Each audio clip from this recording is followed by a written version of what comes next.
Of Bidens and bikers, does anybody remember Derek Hale? A fragment of folk wisdom dubiously attributed to Bismarck informs us that God watches out for fools, small children, and the United States of America. During a campaign stop in Seaman, Ohio, Joe Biden's proprietary blend of foolishness and childishness may have proven fatal were it not for the intervention of Providence, or at least the close supervision of the Secret Service. Biden inflicted himself on customers enjoying an otherwise pleasant Sunday meal at Cruiser's Diner. Acting on the familiar and entirely unwarranted assumption that mundanes delight in being pestered by their tax-engorged overseers, Biden struck up a conversation with a group of bikers in black leather vests and bandanas, as Politico recounts the event.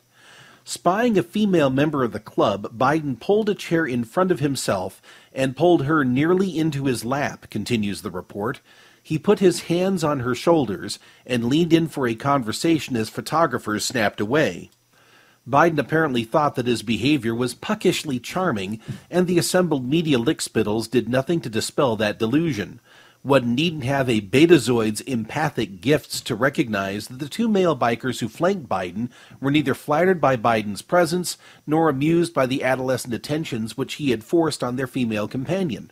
After all, this was a brazen violation of the second rule of biker etiquette, the relevant section of which could be paraphrased as "keep your hands off our women." Biden's strained attempt at a mock populist photo op occurred during the same news cycle in which the dear leader himself took part in a staged bear hug in a pizza joint in Florida.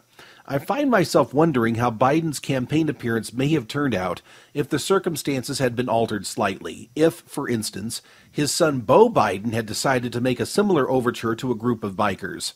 Had this happened, there is a small but tantalizing possibility that Biden the younger may have been taught the kind of painful lesson from which fools often receive necessary instruction. In addition to being the glorious outpouring of vice presidential loins, and thus heir to his father's incurable foolishness, Beau Biden is Delaware's Attorney General. 5 years ago, Biden the younger consummated the official cover-up of the police murder of Marine veteran Derek Hale, who was repeatedly shot with a taser and then gunned down at point-blank range on the front porch of a home in Wilmington on November 6, 2006. Derek Hale, an Iraq combat veteran, joined an outlaw motorcycle club, or OMC, called the Pagans, shortly after being discharged from the Marine Corps for medical reasons. In November 2006, he was making a run from his home in Virginia to Wilmington as part of a Toys for Tots promotion. He was unaware of the fact that about a year earlier, the Delaware State Police had opened an investigation into several members of the pagan OMC. Derek was not the subject of the investigation. He had no criminal record, and there was no warrant out for his arrest on the day he was murdered. On November 6, 2006, Derek was house-sitting for a friend who had broken up with his wife and was moving into a new apartment. Sandra Lopez, the soon-to-be ex-wife of Derek's friend, arrived with an 11-year-old son and a 6-year-old daughter early in the afternoon to remove some personal belongings. Derek, wearing a hooded sweatshirt, was sitting quietly on the front porch of the home when an unmarked police car and a blacked-out SUV arrived at around 4:00 p.m., and decanted a thug scrum of 8 to 14 heavily armed police. According to a half-dozen eyewitnesses, the officers were dressed in black and displayed no police insignia of any kind. Derek stood as the police surrounded the porch. Within a few seconds, he was hit with the first of what would be 7 taser blasts during a space of 73 seconds. According to eyewitnesses, one of whom, Howard Mixon, was threatened by the officers when he pointed out that Derek was helpless and unresisting, Hale's last words were a plea for the police to get the children to safety. Witnesses also described how Derek, who was paralyzed from the taser assault and left wallowing in a puddle of vomit, repeatedly attempted to comply with demands to remove his hands from his pockets. Derek was prone, unarmed, and helpless when Lieutenant William Brown of the Wilmington Police Department murdered him by shooting him 3 times at point-blank range. The official report, commissioned and signed by Beau Biden, dismisses eyewitness accounts, retailing as irreproachable truth the self-serving version of the incident provided by the death squad that murdered Derek Hale.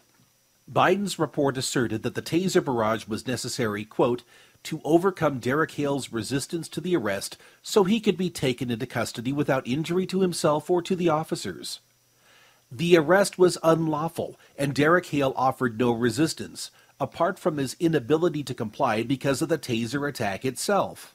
The document also claims that Hale, quote, continued to keep his hand in his pocket as if holding a weapon and turning in a threatening manner toward the nearby officer armed with an empty taser. According to the description provided by disinterested observers, Derek was thrown to his side by a taser strike and was too busy vomiting into a flower bed to threaten any of the people who had just attacked him. Derek was within easy reach of his armed assailants, but taking a hands-on approach might have involved a risk to officer safety, one that was both infinitesimal and, to the valiant badasses of the Wilmington PD, entirely unacceptable. So, for the benefit of Beau Biden and the other authors of the official report, the officers confected a story worthy of a Marvel comic book in which Derek ripped the barbs from his clothes and stood up in a threatening manner. Because of this menacing behavior, insists the Biden report, the taser-wielding officer nearest to the victim, quote, believed he was in immediate danger and thus began an evasive move.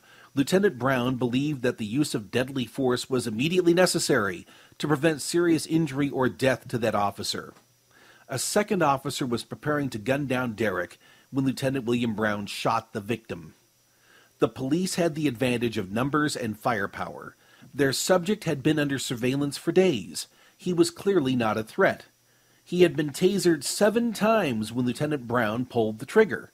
According to Beau Biden, this was entirely justified because of fears on the part of the assailants that Derek, who was in convulsions, had not been rendered entirely immobile. Attorney Thomas Neuberger, who represented Derek Hale's widow Elaine in a lawsuit filed against her husband's murderers, described Biden's report as a shameless cover-up because the use of deadly force was not justified.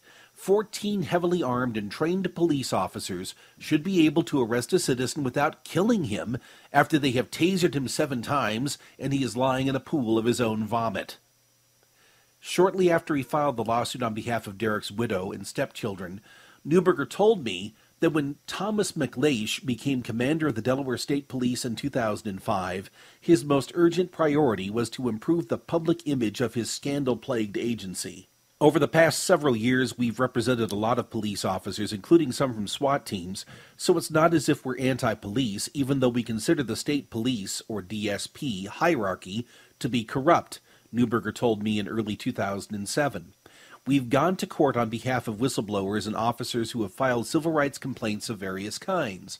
Of the 10 lawsuits we filed, we've either won or successfully settled 9 of them. Most of the cases have involved the Delaware State Police, and the DSP's hierarchy has received a lot of negative publicity. I suspect that might be what's behind the raid in which Derek was killed. Clearly, the DSP wanted to find a suitable threat, preferably one that was telegenic without posing significant risks to officer safety, to cast as an antagonist in a high-profile PR campaign. The Pagans were a perfect fit. The feds cut themselves in for a piece of the action, and a joint task force was created to target the Pagans. Eventually, the DSP was able to produce a 160-count indictment against several members of the motorcycle club. That document was replete with lurid and studiously vague allegations of racketeering and gang activity. Derek was never a criminal suspect. In fact, he didn't become a person of interest until after he had been murdered by the police. Immediately after the shooting, the DSP contacted the Virginia State Police and, in a deliberate act of official perjury, told them that Derek was a suspect in a narcotics investigation. Police from Delaware and Virginia barged into the Hale family's Manassas home, shoving aside a grieving wife and 2 devastated children in order to carry out a charade of a search in the service of an official fiction. Not content to murder Derek and terrorize his already traumatized family, the people who orchestrated that charade defiled the victim's memory. On November 21, 2006, the DSP issued a press release that was a Soviet-grade specimen of official mendacity. The state police claimed that Derek, quote, was at the center of a long-term narcotics trafficking investigation, and that his death was a justifiable use of force because he had resisted arrest. By exonerating the police who murdered Derek Hale, including William Brown, who actually pulled the trigger, Beau Biden conferred his imprimatur on the post-mortem assassination of the victim's character. He also disposed of the matter before a suitable answer was found to the most important question: why was a paramilitary strike team sent to arrest him? The most reasonable explanation is that the federally supervised task force wanted to intimidate him into becoming an informant. At the time of Derek Hale's murder, several other pagans were already on the federal payroll. One of them, James Pagan Ronnie Howerton, was recruited by the FBI in 2004. While being paid hundreds of thousands of dollars as an undercover Fed, Howerton, a convicted murderer, became the club's sergeant-at-arms. In 2009, the feds breathlessly announced that they had compiled a massive indictment against the pagans as an interstate criminal conspiracy, only to see that document deflate into a small number of relatively trivial charges against specific members of the club. The criminal enterprise claim boiled down to the accusation that the pagans had committed a federal offense by running a raffle. The city of Wilmington paid a $975,000 settlement to Derek's family in December 2010, avoiding a civil trial scheduled for the following July. The biker milieu isn't to everybody's taste. Like every other private association, biker clubs do occasionally attract people inclined toward violent crime. Clear-eyed social observers would conclude that innocent people are far safer in the company of bikers, including members of outlaw motorcycle clubs, than in the company of police. William Queen, an undercover agent for the Bureau of Alcohol, Tobacco, and Firearms, spent roughly 30 months infiltrating the Mongols Motorcycle Club. His labors, which cost a great deal in money extracted from tax victims and nearly destroyed Queen's family, yielded an insignificant haul of controlled substances and illegal firearms. Trite and pointless though the operation proved to be, it did give Queen an opportunity to strut and preen about his supposed accomplishments.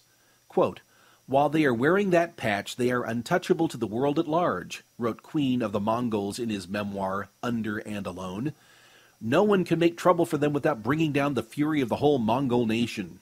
As Queen conceded, that description applies much better to the violent, lawless brotherhood that employs him. Quote, "Living full-time as an outlaw gave me a perspective few law enforcement officers ever get to experience. I was often more at risk from my supposed brothers in blue than from my adopted brothers in the gang."